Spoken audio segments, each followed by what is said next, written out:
Welcome back my dear students in your science class. My name is Asmita Raghuvanshi and I am your science teacher. I hope आपको first chapter अच्छे से समझ में आया होगा.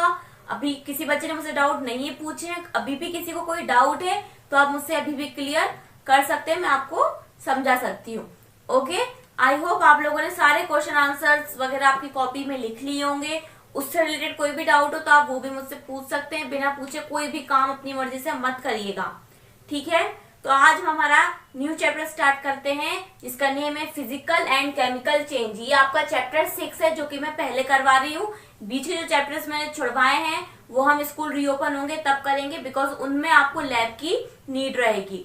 सो हम वो चैप्टर्स जब स्कूल रीओपन होंगे तब पढ़ेंगे. उसके पहले हम पढ़ते हैं हमारा chapter 6 physical and chemical change. Physical मतलब फिजिकल अपीयरेंस, दिखने में वो चीज कैसी है, उसके कैरेक्टरिस्टिक्स कैसे हैं, ठीक है, टच करने में कैसी है, उसको कहते हैं हम फिजिकल अपीयरेंस, ठीक है. और केमिकल मतलब उसका जो स्ट्रक्चर है, अंदर उसके अंदर क्या क्या चीजें यूज हो रही हैं, वो उसका केमिकल चेंज रहेगा, ठीक है. वो उसका केमिकल हम कह सकते हैं स्ट्रक्चर रहेगा, ठीक है. तो अगर कुछ जैसे हमारे आसपास बहुत सारे चेंजेस होते हैं तो उनमें से कुछ चेंजेस फिजिकल होते हैं जो कि सिर्फ बाहरी तौर पे चेंजेस होते हैं, कुछ केमिकल चेंजेस होते हैं. तो चलिए स्टार्ट करते हैं हमारा chapter physical and chemical change. Every day you come across many changes in your surroundings.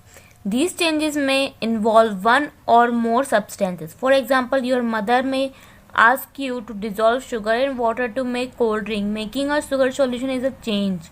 Similarly, setting curd from milk is a change. Sometimes milk becomes sour. Souring of milk is a change. Stretched rubber band also represents a change. हम daily अपनी life में रोज़ाना हम कुछ ऐसी चीज़ें करते हैं जिनमें कुछ चेंजेस इन्वॉल्व रहते हैं. जैसे इसमें क्या बता रहे हैं कि फॉर एग्जांपल आपकी मम्मी आपसे कहें कि पानी में शुगर को डालिए तो कोल्ड ड्रिंक बनाने के लिए, तो वो भी एक क्या है, चेंज है, ठीक है. उसके बाद दही बनाना, मिल्क को चेंज करना कर्ड में, वो भी एक चेंज है. मिल्क का ख़राब हो जाना, सोर मतलब खट्टा स्वाद आना मिल्क में, वो भी एक चेंज हुआ, ठीक है. रबर बैंड को स्ट्रेच करना, वो भी एक चेंज है. Make a list of 10 changes you have notice around. अब आपको एक लिस्ट बनानी है जिसमें 10 चेंजेस जो आप डेली लाइफ में आप देखते हैं वो लिखने हैं आपको, ठीक है. In this chapter we shall perform some activities. अब इस चैप्टर में हम कुछ एक्टिविटीज में परफॉर्म कर सकते हैं जिससे कि हम नेचर पढ़ सकते हैं उन चेंजेस का. Broadly these changes are of 2 kinds, physical and chemical. जैसे कि अभी मैंने समझाया था आपको, जो चेंजेस होते हैं वो मेनली 2 टाइप के होते हैं, physical change and chemical change. अब हम सबसे पहले पढ़ेंगे फिजिकल चेंजेस. अब इसमें सबसे पहले दी है activity 6.1, cut a piece of paper in 4 square pieces. ये क्या बोल रहे हैं, एक पेपर लो, उसको 4 स्क्वायर पीसेस में कट करो, ठीक है. Cut each square piece further into 4 square piece. फिर उन जो एक एक स्क्वायर पीस है उसको भी 4 में डिवाइड कर लो. ले these place on the floor or a table so the pieces acquire the shape of original piece of paper. Obviously you cannot join the piece to back to make original piece, but there is a change of in the property of the paper. अब जैसे कि ये paper को हमने जब cut किया और इसको जब हमने वापस से टेबल पे उसी टाइप से जमाया तो उसने पेपर का शेप तो ले लिया पुराने जैसा, लेकिन क्या हम उसको ज्वाइन कर सकते हैं पुराने पेपर की तरह? नहीं कर सकते, ठीक है. तो इसका क्या चेंज हुआ है, इसका फिजिकल अपीयरेंस चेंज हुआ है, इसको हम रिवर्स नहीं कर सकते, ठीक है.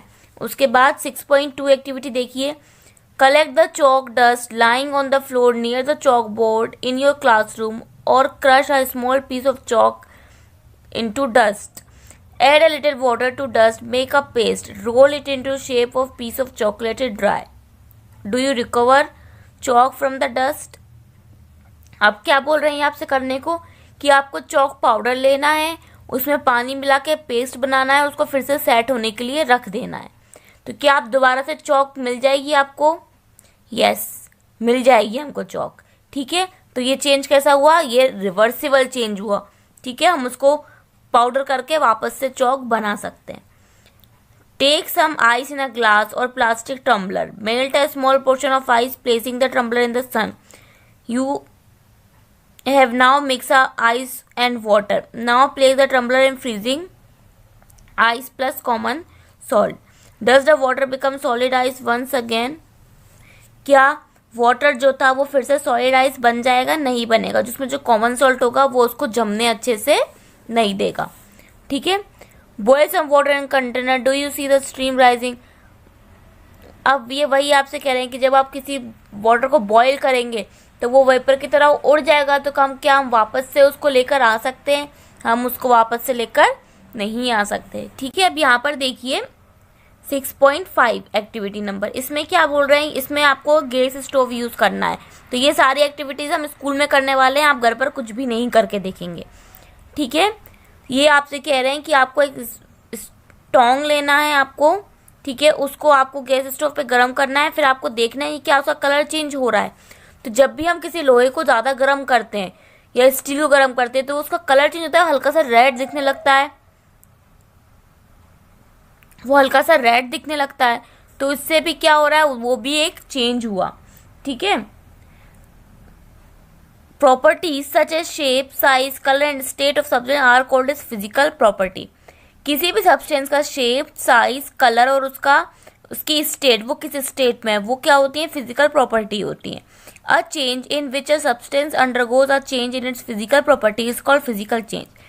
और ऐसा चेंज जो उसकी फिजिकल प्रॉपर्टी के अंदर हो रहा है उसको कहेंगे हम फिजिकल चेंज. अब physical change is generally reversible. जो एक फिजिकल चेंज होता है वो जनरली क्या होता है? रिवर्सिबल होता है.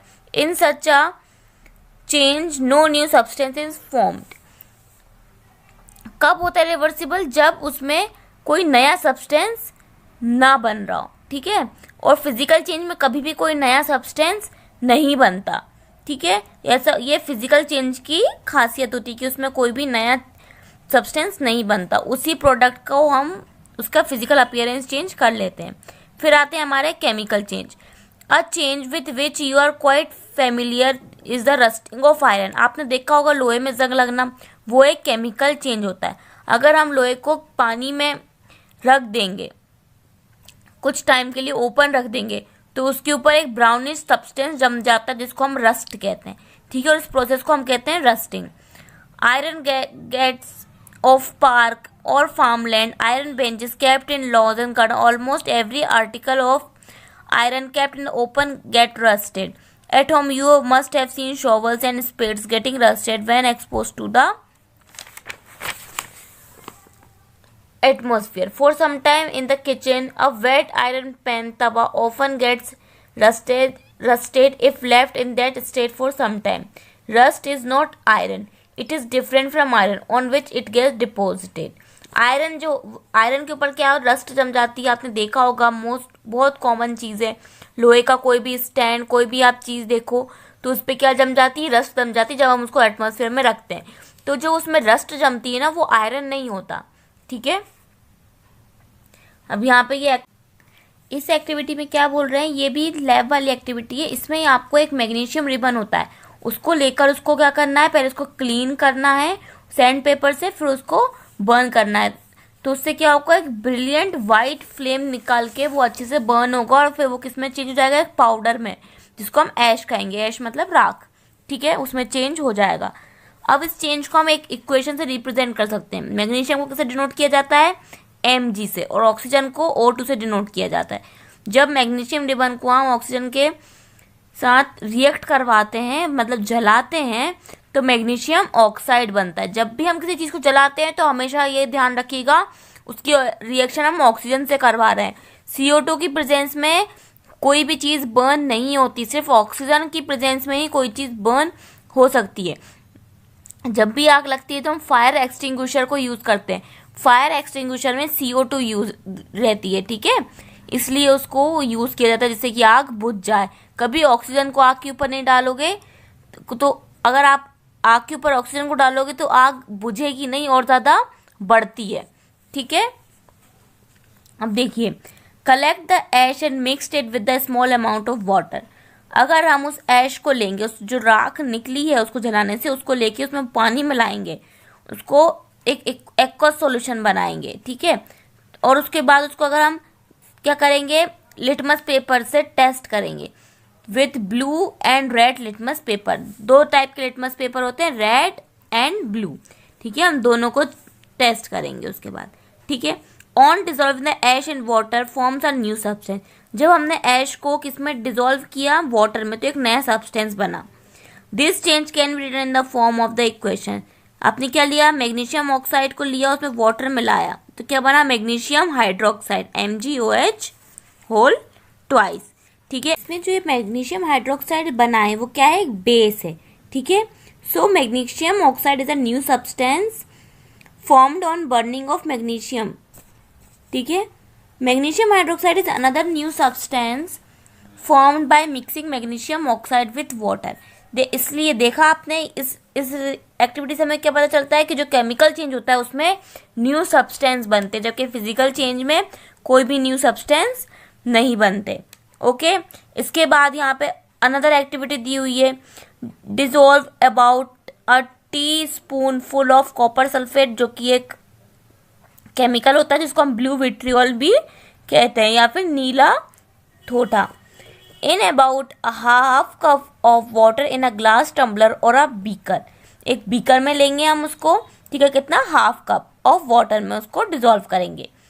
Add few drops of dilute sulphuric acid to the solution. Sulphuric acid होता है एक टाइप का, बहुत स्ट्रॉन्ग रहता है, इसको हम डाइल्यूट करके उसमें मिक्स करेंगे। You should get a blue coloured solution. हमें एक ब्लू कलर का सॉल्यूशन मिलेगा। Save a small sample of the solution in a test tube और अ स्मॉल ग्लास बॉटल। उसके बाद हम उसको एक स्मॉल ग्लास बॉटल में थोड़ा सा सेव करके रखेंगे। ड्रॉप अ नेल और अ used shaving blade into the remaining solution. अब आप उस सॉल्यूशन में क्या करेंगे, या तो कोई नेल लेंगे, आयरन नेल जो हमारी लोहे की कील होती है वो डालेंगे, या फिर हम शेविंग ब्लेड को भी यूज कर सकते हैं। Wait for half an hour or so. Half an our के लिए आपको रुक के उसे देखना है, उसके बाद उसको ऑब्जर्व करना है कि उस सॉल्यूशन में क्या हुआ। तो आप इस फिगर से अंदाजा लगा सकते हैं कि क्या हुआ होगा। जैसे ही आपने वो डाला तो जो सॉल्यूशन का कलर था वो क्या हो गया, ब्लू से ग्रीनिश हो गया। अब ये ऐसा क्यों हुआ, तो चलिए पढ़ते हैं।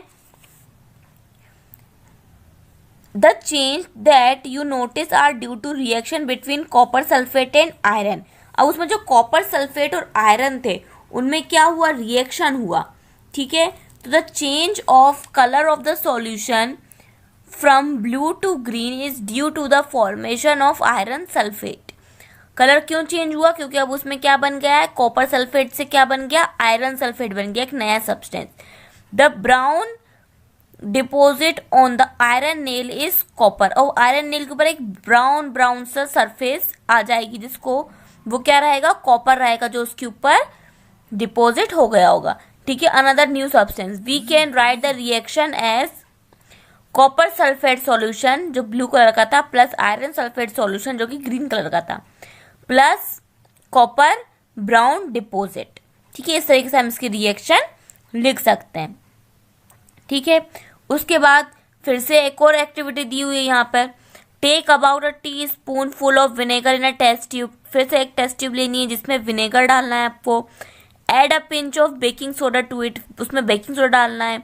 You would hear a hissing sound and see bubbles of gas coming out. Pass the gas through freshly prepared lime water as shown. The change in the test tube is as follow. Vinegar acetic acid जो रहता है वो baking soda से react करेगा, तो क्या बनेगी, carbon dioxide बनेगी और अदर सब्सटेंस बनेंगे। The reaction between carbon dioxide and lime water is as follow. ठीक है, ये देखिए इसमें बता रहा है, इस तरीके से आपको एक टेस्ट ट्यूब लेनी है, उसमें विनेगर में बेकिंग सोडा डालेंगे तो क्या होगा, गैस बनेगी, बबल्स बनेंगे। गैस को आपको एक दूसरे टेस्ट ट्यूब से लेके जाना है दूसरे टेस्ट ट्यूब में जिसमें लाइम वाटर रखा हुआ है। ठीक है, तो जब कार्बन डाइऑक्साइड लाइम वाटर में जाएगी तो क्या होगा, when carbon dioxide is pass through lime water calcium carbonate is form. क्या बनेगा, कैल्शियम कार्बोनेट बनेगा, which makes lime water milky, जिससे कि जो लाइम वाटर है वो मिल्की हो जाएगा, मतलब दूध की तरह दिखने लगेगा।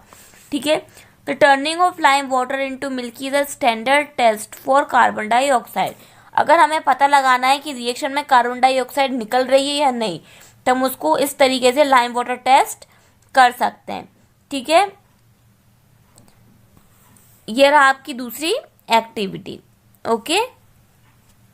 तो अभी हमने इतनी सारी एक्टिविटीज देखी, उन सभी में क्या था, एक न्यू सब्सटेंस बन रहा था, मतलब क्या हो रहा था, केमिकल चेंज हो रहा था।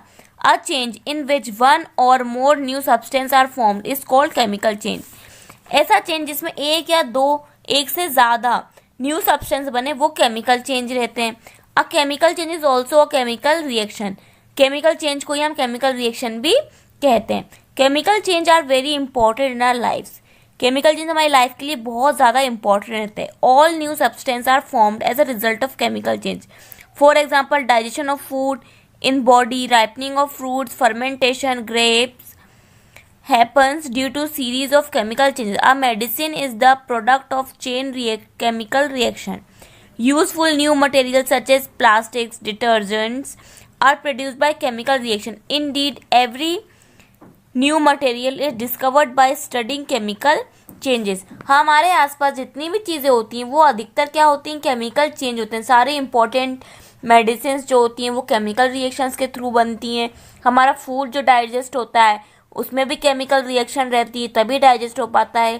प्लास्टिक, डिटर्जेंट्स, ये सभी जो भी हमें नई चीज़ मिलती है मार्केट में, जो भी नई चीज़ आती है वो केमिकल रिएक्शन की स्टडी से ही आ पाती है। ओके, हीट, लाइट और एनी अदर रेडिएशन जैसे UV light for example may be given of और absorbed. Sound may be produced, a change in smell may take place, or a new smell may be given off. A color change may take place, a gas may be formed. ये सब क्या है, characteristics है, मतलब chemical change. आप कैसे पता लगाएंगे कि इसमें केमिकल चेंज हो रहा है, ठीक है, तो ये चीज़ें आ सकती हैं।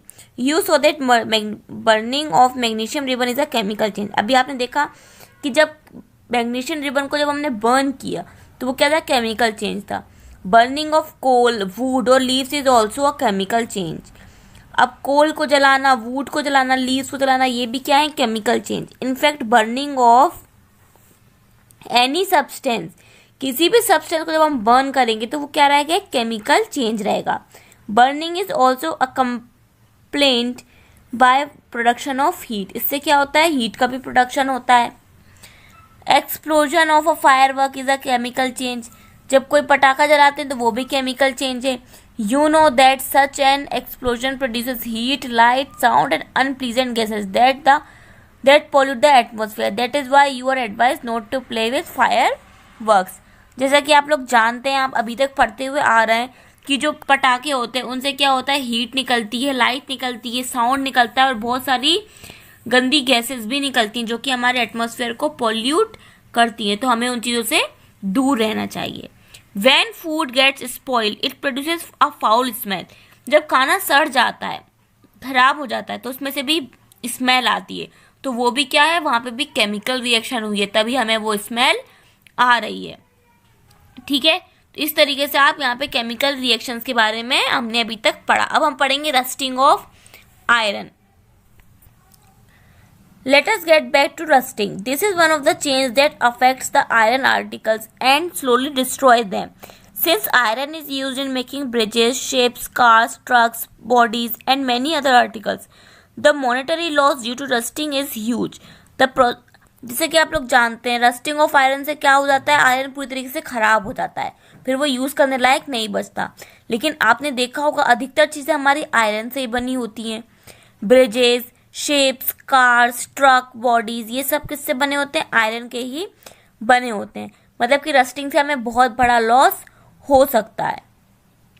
The process of rusting can be represented by the following equation. Iron जब ऑक्सीजन से रिएक्ट करता है जो कि एयर में प्रेजेंट रहती है और वाटर के प्रेजेंस में रिएक्ट करता है, तो क्या होता है, उस पर रस्ट जम जाती है। For rusting the presence of both oxygen and water is essential. अगर इनमें से एक भी चीज़ नहीं हुई तो रस्टिंग नहीं होगी।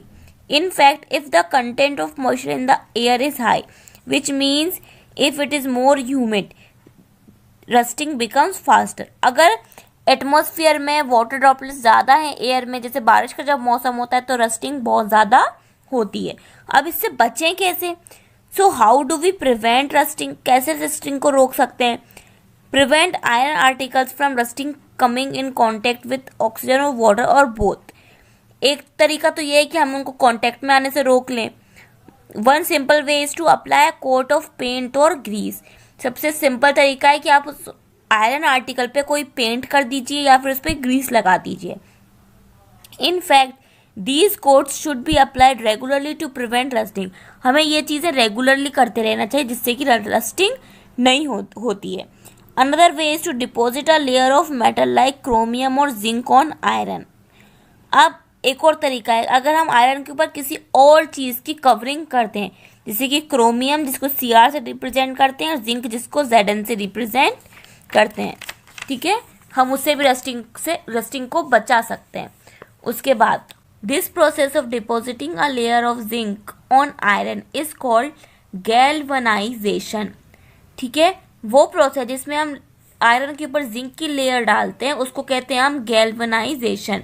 The iron pipes we use in our homes to carry water are galvanized to prevent rusting. जो हम घर में जो पाइप्स यूज करते हैं उन पे जिंक की कवरिंग रहती है।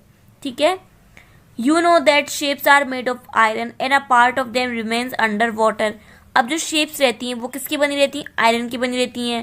ठीक है, उनका कुछ पार्ट जो कि पूरी टाइम पानी में डूबा रहता है। On the part of above water also water keeps clinging to ship's outer surface. Moreover, the water of the sea contains many salts. The salts make the process of rusting formation faster. Therefore, ships suffer a lot damage from rusting in spite of being painted. So much so that a fraction of ship's iron has to be replaced every year. अब जो ships रहती हैं उनमें भी कुछ portion किसका बना हुआ रहता है? आयरन का बना हुआ रहता है, जिनमें रस्टिंग बहुत ज़्यादा होती है। और जो सी में जाती हैं तो वहाँ पे सॉल्ट्स भी होते हैं, उन सॉल्ट से क्या होता है? रस्टिंग और ज़्यादा फास्ट हो जाती है। तो इसलिए हमें क्या करना पड़ता है, उनमें उनके जो मटेरियल रहता है ना, आयरन का जो मटेरियल रहता है उसको रिप्लेस करते रहना पड़ता है एवरी ईयर। ठीक है, उसके बाद है क्रिस्टलाइजेशन। आपको यहाँ पे थोड़ा दिख नहीं रहा होगा। ठीक है, क्रिस्टलाइजेशन मतलब कि सॉल्ट कैन बी, जब हम वाटर को इवोपरेट करके उसमें से सॉल्ट निकाल लेते हैं उस प्रोसेस को कहते हैं हम क्रिस्टलाइजेशन। ठीक है, the process is called crystallization, जिसमें कि क्या होता है, जो हमारा ओशियन का जो वाटर होता है उसको एक खड्डे में उसको रखा जाता है वाटर को, फिर उसको जब सन की उस पर लाइट पड़ती है तो पानी इवोपरेट होता है और नीचे जो बच जाता है वो क्या रहता है? हमारा सॉल्ट रहता है। ठीक है, इस प्रोसेस को कहते हैं हम crystallization. Take a cup full of water in a beaker and a few drops of dilute sulphuric acid. आपको एक कप लेना है जिसमें क्या है? वाटर हो, और उसमें आपको सल्फ्यूरिक एसिड डालना है, डाइल्यूट। हीट द वाटर, उसके बाद वाटर को गर्म करना है। When it starts boiling and add copper sulphate powder. जब वो वाटर बॉईल करने लगे तो उसमें क्या डालना है? कॉपर सल्फेट का पाउडर डालना है। स्लोली वाइल स्टिरिंग कंटिन्यूसली, धीरे धीरे डालना है और उसको हिलाते जाना है। Continue adding copper sulphate powder till no more powder can be dissolve. Filter the solution, allow it to cool, do not disturb the solution when it is cooling. Look at the solution after some time, can you see crystals of copper sulphate? If not, wait for some more time. क्या होगा इसमें? जब आप इसको water में sulphuric acid डालकर उसको गर्म करोगे और उसमें धीरे धीरे कॉपर सल्फेट का पाउडर डालते जाओगे, उसे हिलाते जाओगे, उसके बाद जब आप उसे ठंडा कर देंगे तो उसमें लास्ट में क्या जम जाएंगे? हमारे कॉपर सल्फेट के क्रिस्टल्स हमें जमे हुए दिखेंगे। ठीक है, ये सारी जो एक्टिविटीज मैंने आपको पढ़ाई ये हम इनको करके देखेंगे स्कूल में, लेकिन उसके लिए आपके स्कूल का रीओपन होना जरूरी है क्योंकि ये सारी चीजें हम लैब में ही कर सकते हैं। ओके, तो यहाँ पे आपका ये चैप्टर फिनिश होता है। आई होप आपको ये चैप्टर अच्छे से समझ में आया होगा। अगर इसमें भी आपको कोई डाउट हो तो प्लीज आप मुझसे पूछ सकते हैं, मैं आपके डाउट क्लियर करूंगी। बाद में मत पूछना कि मैम ये क्या था, मैम वो क्या था। अभी से आप अपने डाउट क्लियर करते चलिए तो आपको इजी पड़ेगा। ठीक है, इसके क्वेश्चन आंसर्स मैं आपको व्हाट्सएप पे सेंड करूंगी, जिनको आपको अपनी नोटबुक में अच्छी हैंडराइटिंग में लिखना है। ओके, और आपको कुछ असाइनमेंट क्वेश्चन आंसर्स दिए जाएंगे असाइनमेंट के तौर पर, मतलब प्रोजेक्ट के तौर पर, उनको आपको अलग से पेजेस में लिखना है। और अगर पेजेस अवेलेबल नहीं है, कोई कॉपी घर पे अवेलेबल है तो आपको उसमें लिखना है। कोई भी घर से बाहर निकलने की जिद नहीं करेगा कि हमको पेजेस लेने जाना है या हमको फाइल लेने जाना है। आपके घर पे जो अवेलेबल है आप अभी उसमें लिखिएगा। ओके, अगर कंडीशंस नॉर्मल हो जाती हैं फिर आप ऐसे जा सकते हैं, लेकिन अभी किसी को भी बाहर नहीं निकलना है किसी भी रीजन से। ओके, और मास्क जरूर पहनना है सभी को। ओके, बाकी आपको कोई भी डाउट हो तो आप मुझसे पूछ सकते हैं। असाइनमेंट के जो क्वेश्चन है वो आपको जल्दी आपके ग्रुप पे सेंड कर दिए जाएंगे। Okay, thank you for watching this video. Have a nice day.